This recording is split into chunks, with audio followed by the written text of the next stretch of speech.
What's going on, guys? I'm Dobry, and in this video I'm going to talk about build crafting on survival difficulty. So over the course of a number of videos I'm going to cover the guidelines that I always conform to when creating a build for survival difficulty.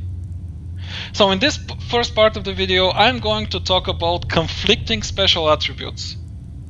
Because come on, special is the thing that you select at the very start of the game, and you really need to know what exactly do you want and how to get the best mileage out of it.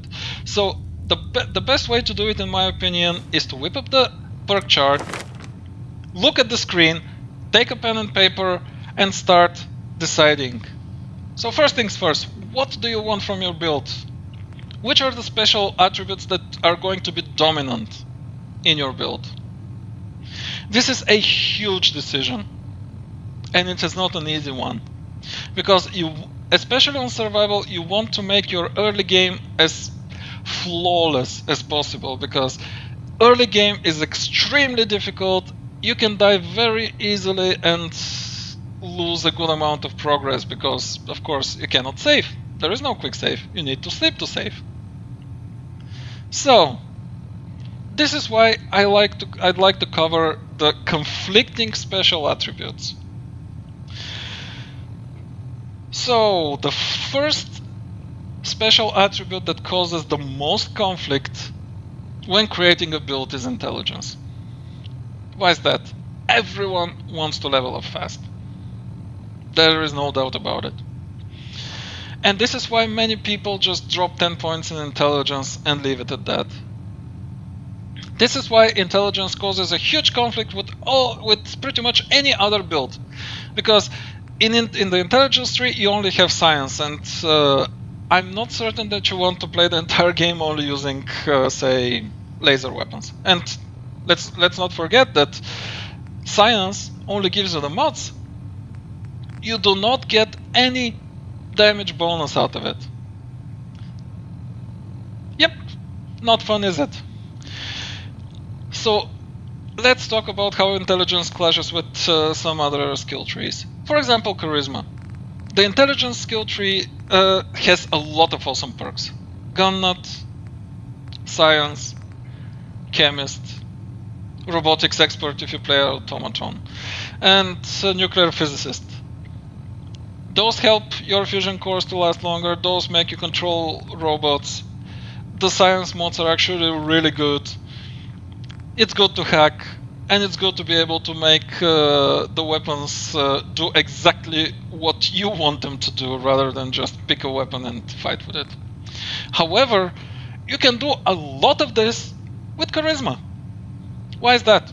First things first, a successful speech check gives you experience, which if you don't have good charisma, you won't get from intelligence. Gun nut.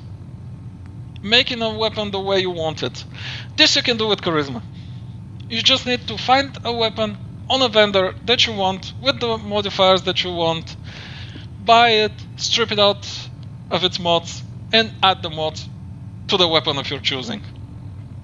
And since with charisma you'll be swimming in caps, that's very, very easy to do. Then comes science. It's the same thing. You can easily buy a pistol or anything that has the mods that you want, and just plain use it. It's as simple as that. Now, nuclear physicist. Why would you want a fusion core to last like double when you can sell a simple legendary weapon that you've looted from out of a corpse of an enemy for like 500 caps, and with those 500 caps buy like 3, 4, 5 fusion cores? Yep, I believe you see the inherent conflict between charisma and intelligence. You are perfectly okay to play with high charisma and say idiot savant to compensate for the lack of intelligence. And you can even get a huge mileage out of it. The second special attribute that I think causes huge conflict between itself and others is endurance. Because endurance it means hit points, and hit points means survivability. And of course you want to survive as much as possible. on survival difficulty, because come on, if you lose like an hour of progress, that hurts. I've screamed a lot at my at the monitor when I lost like 30 minutes of progress just because a simple like trap or nuke or something killed me and I did not expect it. Yeah. So on survival you want to have lots of points in endurance. However, you get the most mileage from endurance at high levels, because a single point in endurance at high levels gives you the hit points retroactively, and of course, yep, you get more. Well, on lower levels, a single point will give you like 5 extra hit points plus what you get per level, and that may not be enough. A very valid strategy on survival difficulty is go for broke and play with just like a 1 or 2 or 3 points in endurance and leave it at that for a good while. Because let's face it, the endurance tree does not have all that many cool perks. Now, solar power is kind of interesting, but it works best if paired up with other perks. Ghoulish is only necessary when you're in radiation, or when you're suffering radiation damage. Cannibal, Adamantium Skeleton is just a comfort perk, and so on and so forth. Yeah. So much inherent conflict in the endurance tree. Other trees that clash to a lesser extent are strength and luck. Because, for example, why would you use better criticals and critical banker if you're using heavy gunner? Because only a number of heavy guns do actually give you a good amount of damage when paired for a critical hit. And if you're using heavy guns, you're most likely not going to use VATS all that much. And if you really want to get a better mileage of your heavy guns, probably pair it together with Demolition Expert rather than higher, like say 7 or 8 points in the luck tree, because this will make your Fat Mans and missile launchers do more damage, and this will add, say, how much was it? Yeah, will double the explosive damage. So a single missile will do a lot of damage. And let's not talk about nukes, come on. Those will kill everything.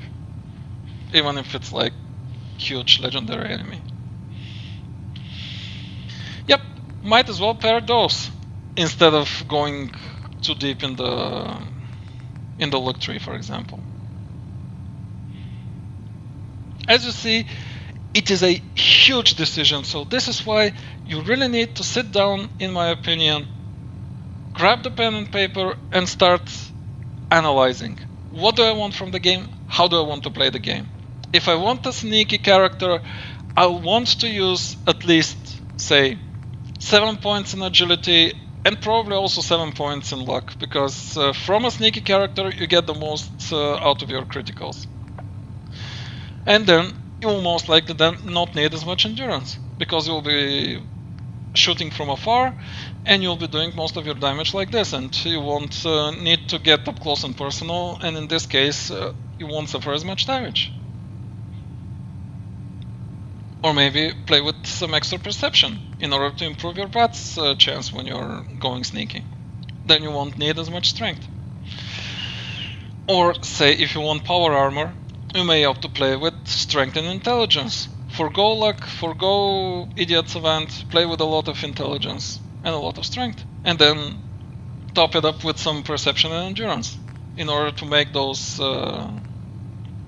explosives better, and of course to give yourself some more survivability, because you won't be sneaking as much, and if you find yourself in a bad position like 1 versus 5, you will want to have the hit points to survive and to win the fight. Dying is very punishing. It's very punishing on survival. Yeah, it's absolutely punishing. You don't want to die. You don't want to lose hours and hours of progress. So when deciding what to pick for a build, always try to think which special attributes to take that will not conflict with either other special attributes or perks in those trees. I always do that. And I believe that's going to do it for this video. In the next one, I'm going to talk about conflicting perks and how to avoid them. So, goodbye for now, guys, and I'll see you again soon.